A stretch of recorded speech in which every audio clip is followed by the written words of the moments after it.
March 1945. A regimental command post near Trier, Germany. Mud clings to the boots of every man inside the damp stone farmhouse. A junior lieutenant stands before a table, his hands trembling slightly as he clutches a map marked with detailed tactical annotations. Across from him, a battalion commander stares at a pristine, finalized after-action report, his signature already drying on the page. The lieutenant is about to speak, but the commander cuts him off, his voice cold and final. It is a moment of quiet, calculated erasure. A brilliant plan is being stripped of its architect, and a man's reputation is being harvested for the advancement of another. This theft is not just a breach of regulation. It is a fundamental rot in the chain of command. But the truth is rarely buried as deep as the guilty believe. What happens next will force a reckoning that no rank can shield against. This is the story of how an innovative mind was nearly erased, and the moment a commander finally learned that stolen glory carries a heavy price. Before we continue, make sure you subscribe. We tell the World War II stories that show what happens when silence becomes complicity.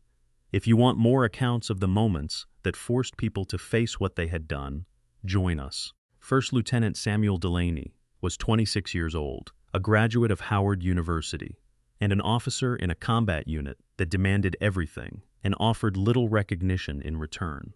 He grew up in Washington, D.C., where he learned the value of precision from his father, a master carpenter who taught him that a structure is only as strong as its foundation. Delaney carried that same meticulous eye into the field, whether he was mapping a minefield or calculating the precise arc of artillery fire. He had already lost 3 good men in the bitter winter fighting, a heavy cost that burned in his gut every time he looked at his platoon roster. He was a thinker who kept his own notes, sketching out defensive positions and flanking maneuvers on grease-stained maps, because he knew the terrain better than anyone else in the battalion. Those sketches were his only legacy, the silent proof of a tactical mind that consistently outpaced the enemy, anchored him to the very plan that would soon be stolen from beneath his own command. Major Clifford Haynes was 38, a man from Columbus, Ohio, who wore his rank like a suit of armor that protected him from the messiness of actual leadership. He believed that tactical brilliance was a commodity best kept in the hands of those with the right pedigree, often stating that a black officer receiving recognition would only undermine confidence in the chain of command. He moved through the regimental command post with the calculated ease of a man who had never spent a night in a wet foxhole. His uniform always tailored to perfection, his boots polished to a mirror sheen that reflected nothing of the war outside.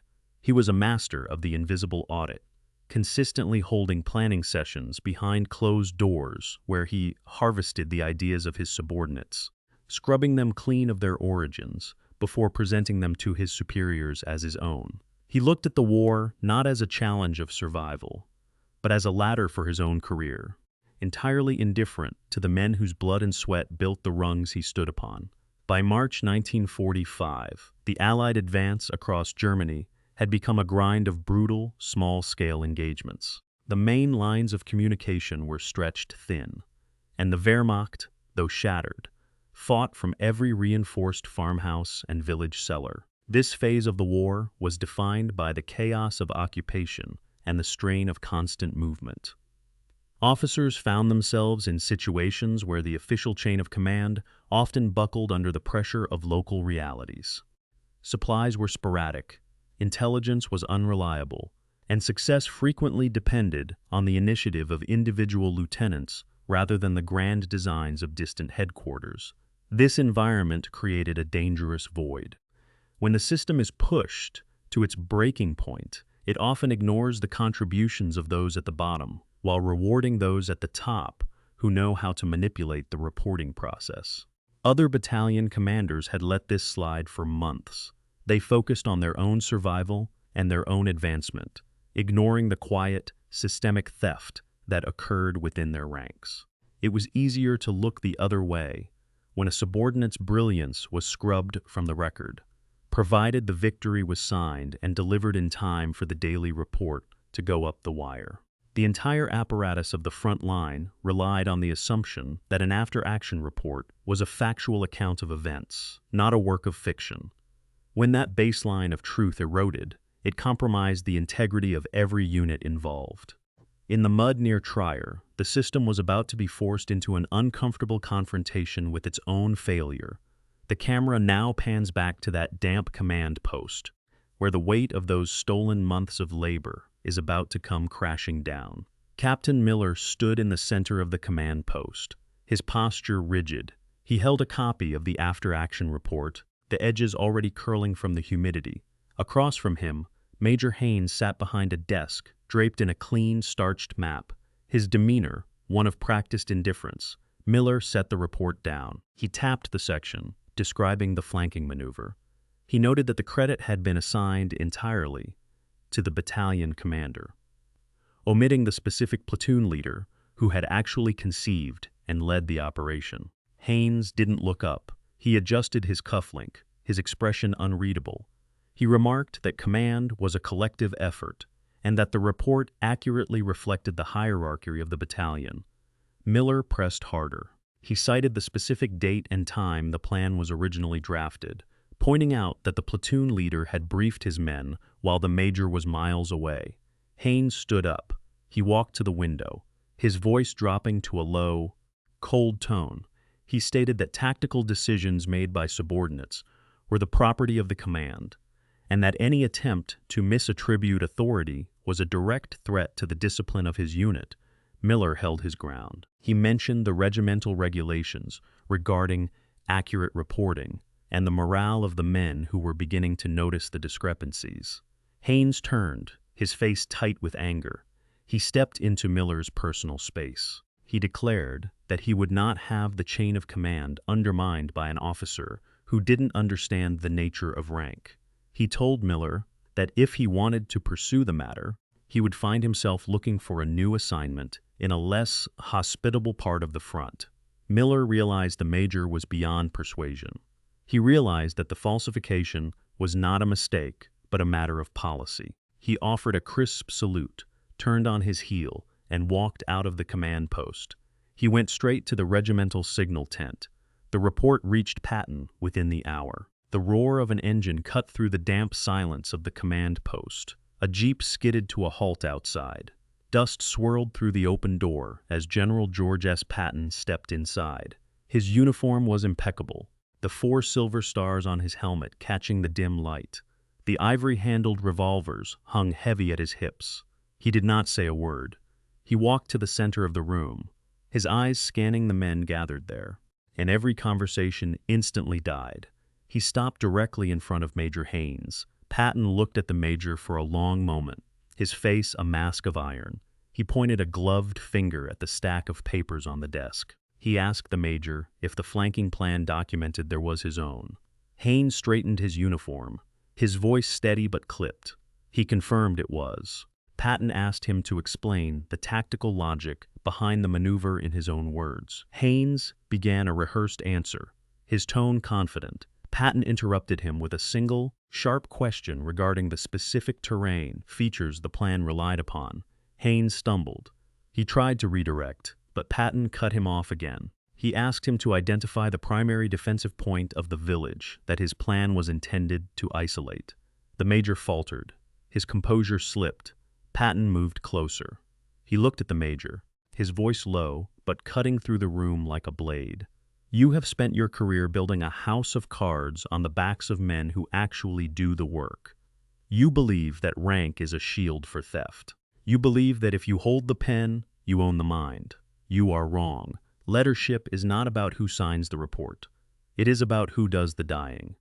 It is about who sees the path through the fire when you are sitting in the safety of the rear. Lieutenant Delaney saw that path. He drew it on his own map. He briefed his own men. He led the charge while you waited for the smoke to clear. You did not command this operation. You stole it. Patton pulled a photograph of the original, hand-drawn sketches from his coat pocket. He placed them on the table, face up. They were precise, detailed, and undeniable. Patton looked at the major, his gaze unyielding. You have a choice. You can admit to this deception in writing, right here and right now, or you can face a court-martial for falsifying official records and conduct unbecoming an officer. I do not care about your rank, and I do not care about your excuses. I care about the truth. Decide now." Major Haynes stared at the sketches. His face went pale. He looked at the door, then back to the general. He didn't speak. He simply slumped, defeated, and reached for the pen. Patton motioned for the two orderlies waiting at the door. They moved quickly, dragging a desk into the center of the room. It was not a grand piece of furniture, just a heavy, scarred field table that matched the one where Haynes had spent his days crafting his web of lies. Patton gestured to the major. He told him to take his personal effects, his maps, and his inkwells and move them all to the corner of the room. He was to sit on the floor, in the cold shadow of the map rack, far from the light of the command table. As the orderlies cleared the desk, the room fell into a heavy, suffocating silence. Officers leaned in from the doorway, watching as the major, his face flushed with humiliation, knelt on the damp floorboards to organize his stolen work. They could smell the stale tobacco and the sharp, metallic scent of the ink he had used to forge the reports. Patton watched him for a beat, his eyes cold and unblinking, before turning his back entirely. Lieutenant Delaney was then called forward. Patton gestured to the table, now empty and waiting. He told him to take his rightful place, to lay out his maps, and to begin the planning for the next push. The message was absolute. The man who had stolen the mind of another was now a fixture of the periphery, while the architect of the victory occupied the center of the command. Lieutenant Samuel Delaney continued his service with distinction, his tactical foresight proving invaluable during the final push into the heart of Germany. After the war, he returned to Washington, D.C., where he earned his master's degree in engineering and spent the next 3 decades mentoring young architects. He remained a man of quiet focus, often remarking to his family that the only true recognition he ever needed was the safety of the men who followed his maps home. He passed away peacefully in 1982, surrounded by his notebooks and the same precise drafting tools he had carried into the field. Major Clifford Haynes never recovered his standing after that day in Trier. His career stalled, and he requested an early discharge in 1946, retreating into a bitter, isolated life in Ohio. He spent his remaining years writing letters to military journals, arguing for an antiquated vision of command that nobody cared to read. He never acknowledged the event that broke his path, living out his days in a quiet, lonely decline, until his death in 1961, always carrying the weight of a reputation he had failed to earn. General Patton never spoke of the encounter in public, viewing it as nothing more than the necessary correction of a faulty unit. He kept the report and the original sketches in his desk for the remainder of his life, a reminder that the chain of command was only as strong as the integrity of the men who filled its ranks.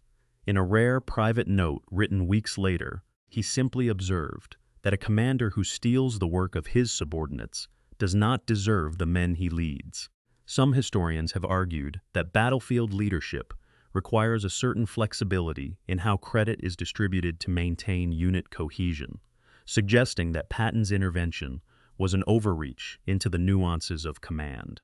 Others have argued the opposite, maintaining that the absolute integrity of reporting is the only thing that separates a disciplined army from a disorganized militia, and that such corrections were essential for the morale of every soldier.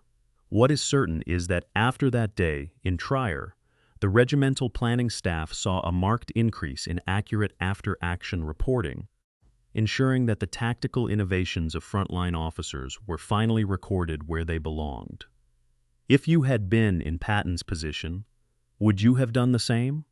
Or would you have offered a lesser reprimand? Let us know in the comments. And if you want more stories about what happened when prejudice met consequences, make sure to subscribe.